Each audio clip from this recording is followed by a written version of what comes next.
Hi ಎಲ್ಲರಿಗೂ. ಇವತ್ತು ಬೆಳಿಗ್ಗೆ 5:30ಗೆ ಎದ್ದೆ.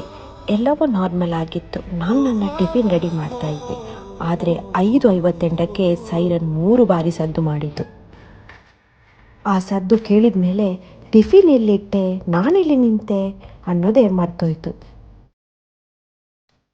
ಒಂದು ಕ್ಷಣಕ್ಕೆ ನನ್ನ ಆತ್ಮ ನನ್ನ ದೇಹ ಬಿಟ್ಟು ಹೋಗಿ ಮತ್ತೆ ಬಂದು ಸೇರಿದ ಹಾಗೆ ಆಯಿತು. 6:15ಕ್ಕೆ ಟ್ರಾನ್ಸ್ಪೋರ್ಟ್ ಬಂತು. ಆಫೀಸ್ಗೆ ಹೊರಟೆ.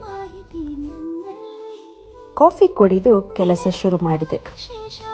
ಮಧ್ಯಾಹ್ನ 3 ಗಂಟೆಗೆ ಮನೆಗೆ ಬಂದೆ. ಆಗ ನನ್ನ ಬಾಲ್ಕನಿಯಲ್ಲಿ 2 ಪಾರಿವಾಳಗಳು ಫುಲ್ ರೊಮ್ಯಾಂಟಿಕ್ ಮೂಡಲ್ಲಿ ಕೂತಿದ್ವು. ನಾನು ಯೋಚಿಸಿದೆ, ವಾವ್, ಇವರಿಗೆಷ್ಟು ಟೈಮ್ ಇದೆ. ಇದು ನಮ್ಮ ಬಾಲ್ಕನಿಯಿಂದ ಕಾಣುವ ವ್ಯೂ. ಈ ವ್ಯೂ ನೋಡಿದರೆ ನಾನು ತುಂಬ ಶ್ರೀಮಂತೆ ಅಂತ ಅನಿಸುತ್ತೆ.